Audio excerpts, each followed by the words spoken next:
Hello, I'm Regina McCann-Hess, President of Forge Wealth Management, and welcome to our Women in Wealth series. Today, I have a new friend with me, and can you tell us who you are, what you do, and what you love about what you do? Okay.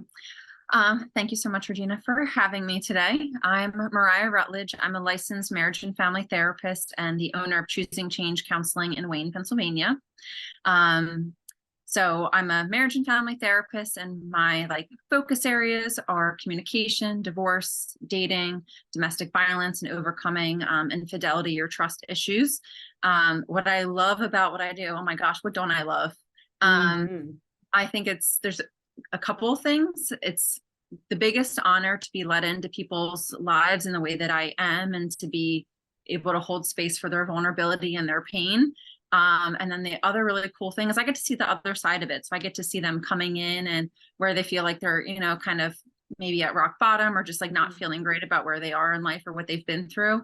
And then to see them on the other side where maybe they're not even my client anymore. And I'll get a check-in email. She'll be like, Mariah, we're doing so great. Thank you so much. And it brings tears to my eyes, honestly. Every time I think about it, it's just such an impactful job, and to be let into people's lives in the way that I am is truly incredible and an honor. That is so heartwarming. That is absolutely heartwarming. And especially, I mean, that's a very difficult transition and life event to occur, whether or not they get a divorce or just are having those troubles. To be able to work through them is a big testament to willing to do the work, because it's not easy. No, definitely not. Definitely not. I think all of us therapists have our own focus areas. And I think we always look at each other like, man, I can't believe that's your, where you want to focus. And I tend to get that a lot when I'm wanting to, where I love to work is in the space of divorce or communication or infidelity or domestic violence, because they obviously are, very stressful topics for any individual or family system. But they're also just needed. It's necessary to, get the work and support during that time. Yeah, absolutely. Absolutely. I mean, so, I work with a lot of people going through divorce as well. And one of the biggest things that we try to encourage them to do is, definitely go seek therapy, whether or not, they're going through a divorce or thinking about it. Definitely therapy is one of the best things you could do for yourself. I think not just for that case, for anything in life, to, have a therapist and work through any kind of an issue that you have, but especially, a marital issue or a child issue. And the fact that they're willing to do that work, I think it's hard to do, but I always tell them hey, use your therapist as opposed to going to the mediator, bringing into the mediation, or bringing into the law office, because those people aren't qualified to help you through that, whereas you are. That's a really good point. Because there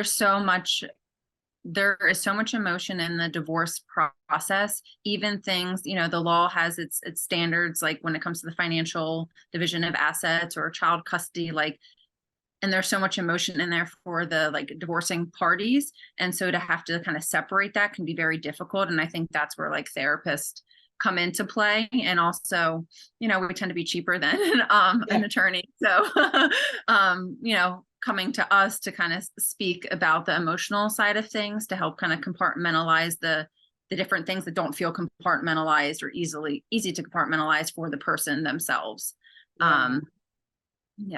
So I think that's a really good point.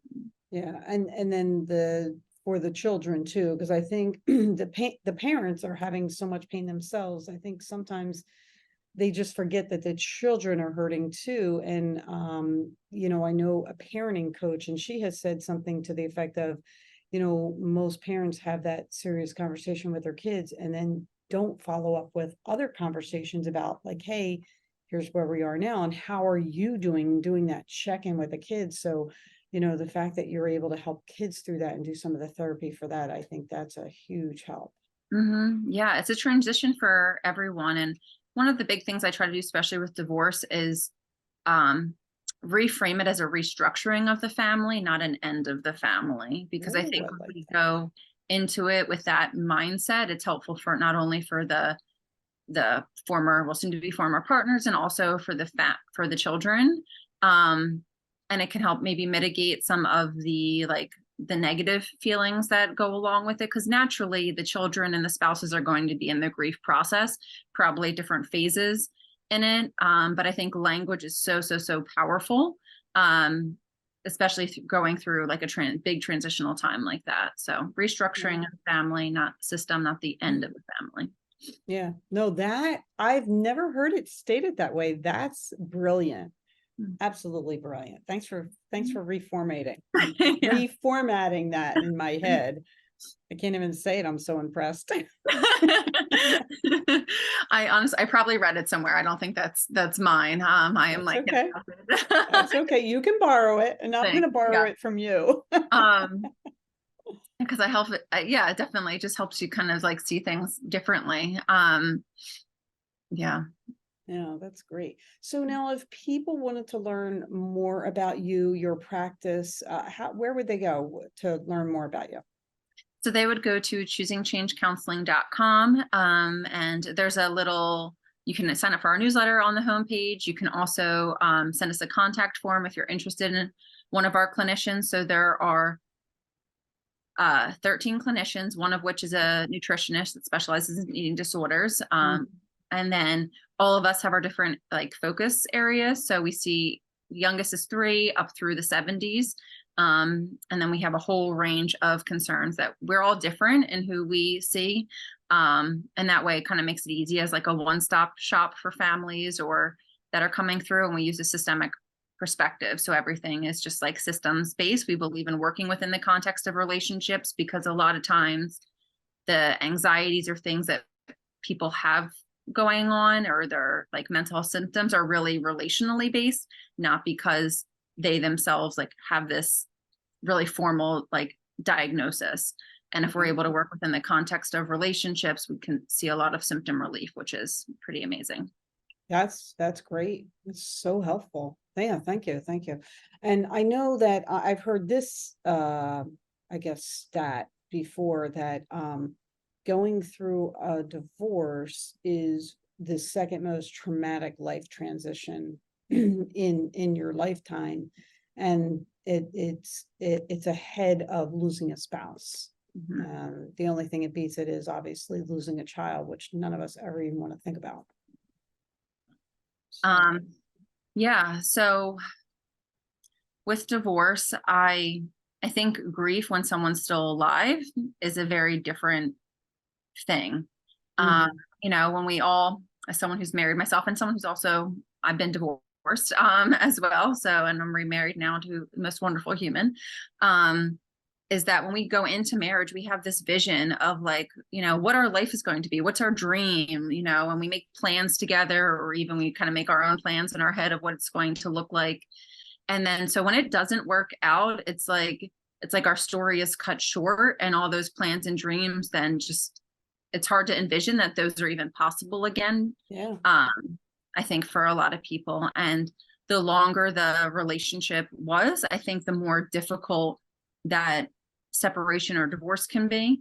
You know, especially my clients that are, I would say, you know, like in their 40s or 50s or up, it's really scary to get divorced, because most of their life they've been in a committed relationship, and the feeling of starting new or dating in this like technology age like totally wigs them out and freaks them out.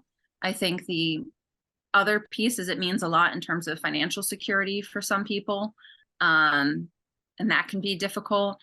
And then the other piece that I think is one of my specialty areas is also domestic violence. So when there's domestic violence mixed in with the divorce piece, and that adds another level of like trauma to the situation. And I'm sure you probably, you know, see some of that in the financial side, because not only is divorce difficult with the financial piece and division of assets, and that can be contentious, but then when there's, you know, financial abuse that's happening in the relationship, and things maybe are coming to light in the process of the discovery process of the divorce. Yeah, yeah, absolutely. Yeah. So I think, what you're doing is such a big help to people going through that transition. So thank you for all that you're doing there. Yeah, thank you. Thank you. Thank Mhm. you. So a different question for you would be for yourself, more along the lines of what are some of the challenges that you have faced as a professional woman? Hmm, I think that's a good one. um, I think there's a couple. I think the typical one that you would hear that I don't always get taken seriously, especially because I am a younger and I'm very feminine. I like to do my hair, I like to do my makeup. And I think sometimes and age maybe sometimes disallows people from taking me seriously as a business owner. However, I don't mind the challenge. I'm like, okay, cool. Eventually you'll see, and that's fine. And if not, that's okay too. I don't really let that hurt me or phase me in any way. I'm a big believer that how people um a lot of times how people feel about us in terms of negative or positive has a lot to do with them more than it has anything to do with me. So I even feel that way about like positive evaluations about myself. Like I try not to personalize any of it. Um, I think the second difficult part is that because my job is a very much a caretaker position, that uh, that can be hard, that I caretake all day with clients. I caretake with my staff members. And then, I have roles in my life that also, oh, personal life that also like I'm in a caretaker role. And so Yeah. sometimes I experience like burnout from that. And so I think that, being very noticing what my cues are when I'm starting to get kind of just like exhausted and like, oh, all right, I have nothing left to give. And what are my things that I have to do to give me energy back? And being also very thoughtful about the relationships that I have in my life at this point. Like, are they energy givers or are they energy suckers? I like to have a big differentiation there, because that just helps me kind of feel better in the work that I do. Yeah, that's great. Yeah, and you definitely need to take care of yourself because you're taking on so many burdens and helping people with their burdens. You could hit burnout much quicker than most people. So I can see that.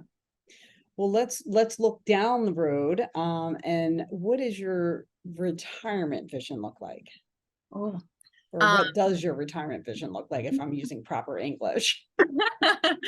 um, so for myself, to be honest, I've never not seen myself not working. So even in my retirement, I'm still envisioning that I'll have like 10 clients a week, 7 to 10 clients in my ideal world.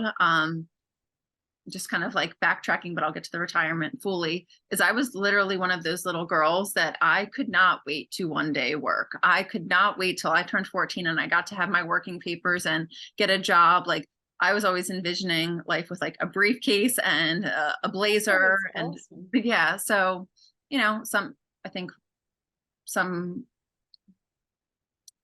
we have our like visions for ourselves, and I always knew that I was excited about working, and I also always knew from a very early age that I wanted to be a person of impact. So it would be very hard for me to give that up completely like upon retirement. So I need to still be working in some capacity or giving back to the community in some capacity, because that's important about to my sense of self and self concept. So that'll still be there. And I definitely would like to travel. My husband and I are very adventurous, so I definitely want to just like use that time to travel. So I need to save now so that I can do that, and spending time with our loved ones. We're huge family people, and we have like 22 immediate family members, and Wow. and growing.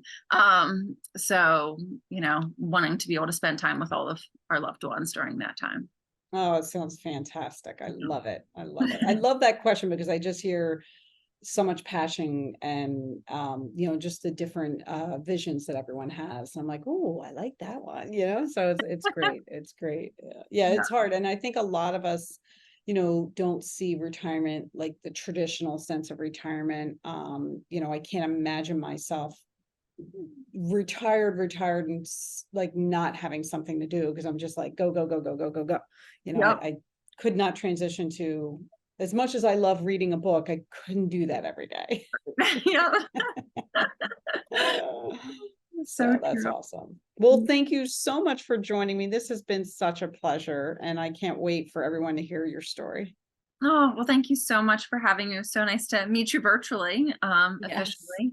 Um, yes. Thank you so much. Thanks for all No, that you do. no problem. And, I think our call to action for everyone here is to, take the time to see what did you call it? The things that gave you energy and the things that sucked energy from you. Like Uh, maybe like figuring those out for yourselves. How did you phrase that? yeah. So, energy suckers versus energy givers. And I think especially in the holiday season, this tends to be the time of year like where our mental health it's our busiest time of year as therapists because mental health tends to decline. And so Hmm. there's so much pressure and like kind of this like, we need to do the most with the holiday season. And Yeah. so being very thoughtful about like what gives us energy and what kind of sucks away our energy. I think that's like kind of a great thing to be at the top of everyone's mind going into the holiday season. All right. Well, that's our call to action. So Yes. everybody get on that. Oh, well, thanks everyone else for joining us. Again, I'm Regina McCann Hess. We are at forgewealth.com. You can follow us on Facebook and YouTube at Forge Wealth, on Insta, Forge Wealth Management, because Forge Wealth was taken. And LinkedIn, Regina McCann Hess.